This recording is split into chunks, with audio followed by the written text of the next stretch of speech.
Where's Jack? Where's Jack? Where is he? Jack, I want to see you. Great job, Jack. Thank you. What a job you do. You know, we have an incredible thing. We're always talking about the fake news and the bad, but we have guys, and these are the guys who should be getting Pulitzers. All right, Jack Posobiec, we're back live here, Human Events Daily. We're looking at live shots out of the Middle East right now. We're also going through this incredible situation. President Trump securing a historic peace deal, an end to the war in Gaza, the return of the hostages, and normalization, hopefully, for the region. I want to bring on now Human Events opinion editor Kenny Cody, because Kenny, you've been tracking some of the response to these events from President Trump's critics and detractors and others. What are they saying about this, Kenny? Certainly, this is something that's just an objective and absolute good that everyone has to at least give the president credit for, right? Well, the fact that they've been campaigning on peace in the Middle East, how we need to, free Palestine, we need to do all this stuff. And during this foreign policy, they can't even give Trump the proper credit he deserves. We've got people like Elizabeth Warren, Abigail Spanberger, who's running for governor in Virginia. We've got Nancy Pelosi, Ron Wyden. They're all saying how great this peace deal is, how great it is for our world. We've got, Israel saying, blessed be the peacemaker that is Donald Trump. But these congressional Democrats in our own country who have been using this war to placate and try to morally grandstand on the American people and calling us murderers, calling us advocates for genocide, have been using this war to politically prosper. Now this war is over, they can't even give proper credit to Donald Trump. They'll acknowledge that there is peace. They'll acknowledge how great this peace deal is, how historical that this moment is in our world, but they refuse to say President Trump's name. They refuse to give credit to the Trump administration.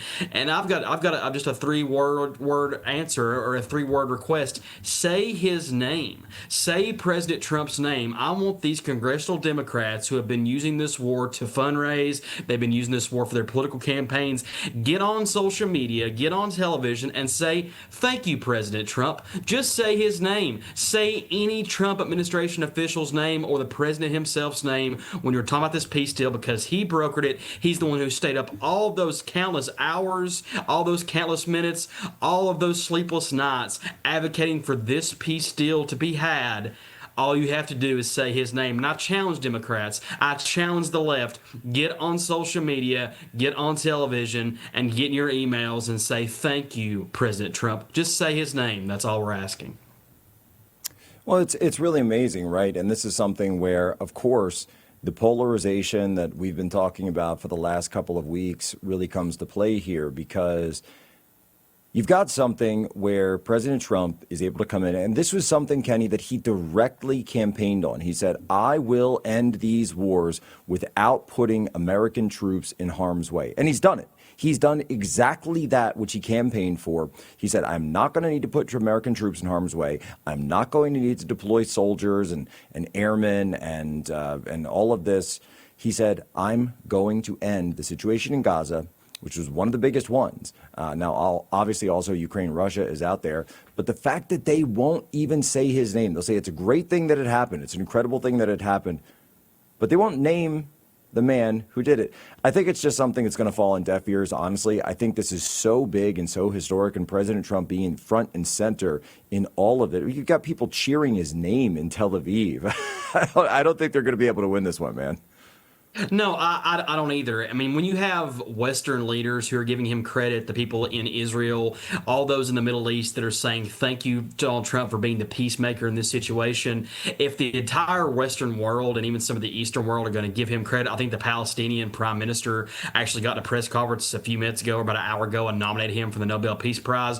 If you're having these people who are giving credit to President Trump and asking him literally to get the award on earth that is given to the most peaceful person, even though the committee is corrupt, corrupt and will never give it to him in his lifetime. If you're having these people get on there and say he deserves credit, you're having newspapers who have his face on the front calling him blessed the peacemaker, like the Jerusalem Post did today. They're going to be forgotten. These Democrats are going to be forgotten as just petty little babies that will not give credit where credit is due to the peacemaker that is Donald Trump. And this is exactly what he deserves. He deserves the acclaim. He deserves, and also at the same time, Democrats deserve to be kind of exposed in this regard. I'm actually glad this has happened. I don't really want the acknowledgement from the Democrats, because all this does is let them be known as the divisive people that they are embracing violence, they're embracing war, they're embracing this division, and they're very quickly becoming the party of violence, becoming the party of war, and now they're going to be the party of pettiness, since they can't even give credit to the man that has made this happen, the administration that has made this happen.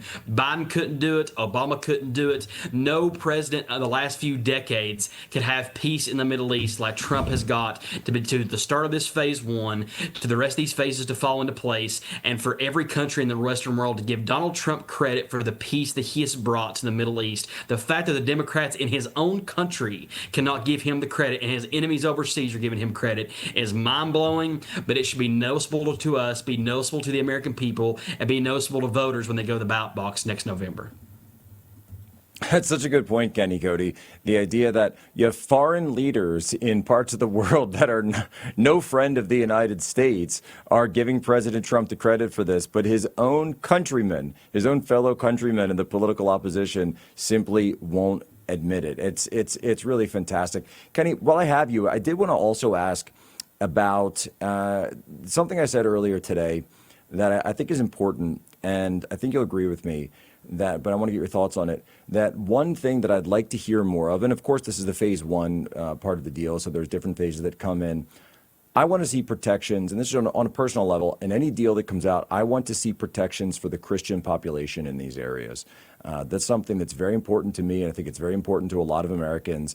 And look, I'm not saying it has to be U.S. troops on the ground, but we know that there were a lot of Christians that were affected by this war. We know that there were churches that were hit. We know there was damage that was done to a lot of these areas. There were Christians who died in some of these bombings. It just has to be said. And Kenny, do you think that we're going to get that level of protection for Christians in any part of this? I think at some point we will. Like you said, we're just in phase one. I think Trump, more than any president of our lifetimes, is protecting the Christian religion. He's protecting Christians around the world. And we're seeing it happen in so many countries. I mean, if you look at Nigeria, there's literally a genocide in Nigeria going on of the Christian population. You're having it in so many countries. The Christians are being eliminated, and Christians have been killed in the crossfire and directly within these bombings between these two entities. And if we're able to see Christians prioritized in so many of these countries, because they're either targeted or they're forgotten about in a lot of these foreign conflicts, especially in the Middle East and overseas. So I do want to see some guarantees. And I think if any president can do it, if any administration can come and realize that there is a genocide of Christians, there is an attack on the Christian religion, not just in the United States, not just in the Middle East, but all over the world. And like I said, in countries like Nigeria, there should be inherent policies, inherent provisions, and inherent protections for Christians in any peace deal that the United States has with any foreign country. If we're going to come in and broker these peace deals, we're going to find peace in the Middle East. We're going to find peace in the Ukrainian-Russian war. If we're going to broker this, if we're going to be the peacemakers within these foreign conflicts and be the mediators, there should be protections for Christians, because oftentimes they are in the crossfire and they're directly attacked. Whether that be, like you said, some entities stepping in, some funding, whatever that might be. Like you said, we don't necessarily want U.S. troops on the ground, but there should be some provision, some agreement that if we come to this peace deal, we agree to mediate, we agree to be the mediator between two or more entities, there should be inherent protections for Christians within these peace deals. And I 100% agree with you, Jack. Incredible. And Kenny, when we look at it too, look, people have to understand that we look at this with clear eyes. We understand this is the Middle East. We understand that these conflicts go back thousands of years, as the president has stated. And in many ways, this perhaps will be a lull, but hopefully it is a way that a structure can be put in place whereby in the president, and you see this as President Trump's ability as a businessman to understand that when there are economic interests, when there are business interests that are able to be brought to the fore, that this is something that it truly can be win-win for everyone out there. I don't know. Maybe we need a new book when President Trump is out of office. Call it the art of the peace deal. The art of the peace deal. Yeah, absolutely. And I think that's what makes Trump so great at this is that he considers all these aspects. He doesn't necessarily concentrate on solely the war aspect, the economic aspect, the foreign relations, the trade aspects. He considers every single impact that could be had either by this war continuing, and then you look at the harms, or you look at a peace deal and look at the benefits in a cost-benefit analysis. He takes that approach to every single thing that he does, and that's what makes him so good at these foreign relations. And if there is one thing that President Trump is good at that he has carried over from his first administration is being good at these foreign relations, being good at being the mediator, and being good at being the peacemaker, as he has been the last few months and this week especially. Kenny Cody, go give him a follow over at humanevents.com. We'll be right back. Final segment here, Real America's Voice.